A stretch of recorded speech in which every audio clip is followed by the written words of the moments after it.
Yang pertama ada makna lembaga peradilan.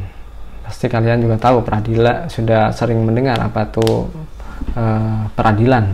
Dimana peradilan ini sebagai wahana bagi rakyat mencari suatu keadilan untuk mendapatkan haknya sesuai dengan ketentuan hukum yang berlaku. Baik, berbicara mengenai lembaga peradilan sosial, tentunya tidak lepas dari konsep kekuasaan negara. Yang dimaksud kekuasaan negara tersebut adalah kekuasaan kehakiman, di mana kekuasaan kehakiman di Indonesia ini dilakukan oleh MA, biasa disingkat, atau Mahkamah Agung. Selain itu, juga ada lembaga-lembaga di bawah MA yang berperan sebagai penegak keadilan, seperti bisa dicontohkan peradilan umum, peradilan agama, peradilan militer, dan yang lain-lain sebagainya.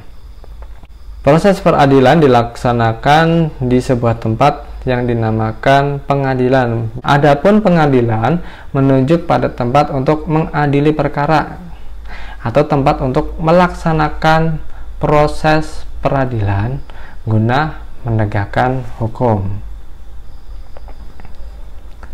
Selanjutnya ada dasar hukum lembaga peradilan.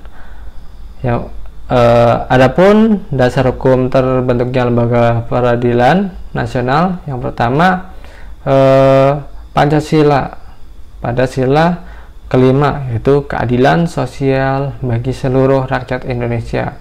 Terus yang kedua adanya Undang-Undang Dasar Negara Republik Indonesia tahun 1945 pada bab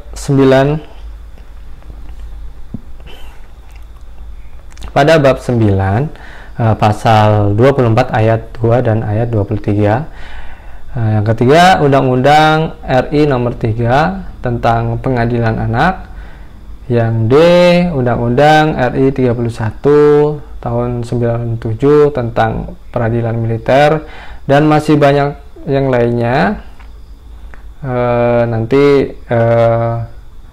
Bapak akan share di sekolahan ID saja dan bisa dibaca kalian sendiri.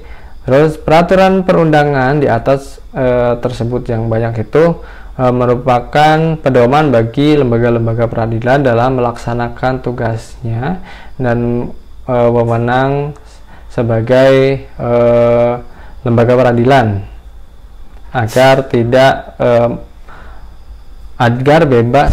agar bebas dari campur tangan siapapun.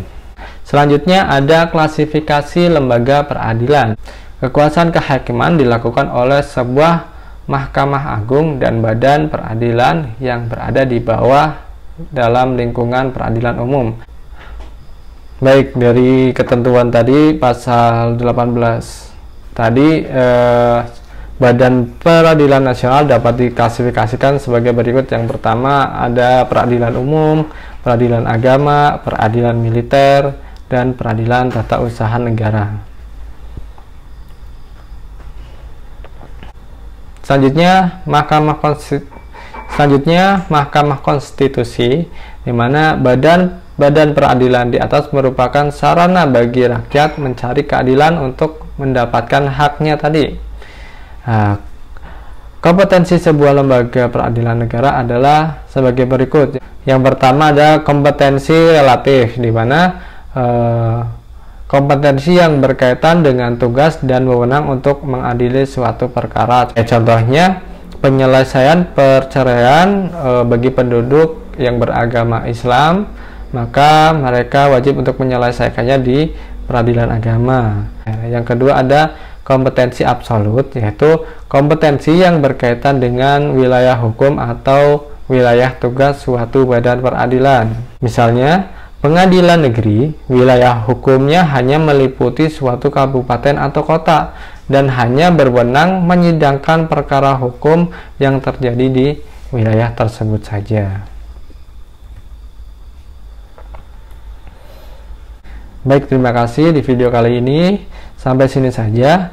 Kemudian silakan kalian kerjakan beberapa tugas yang sudah Bapak share di sekolahan ID. tentunya yang berkaitan dengan video kali ini. Terima kasih. Wabillahi taufiq wal hidayah. Assalamualaikum warahmatullahi wabarakatuh.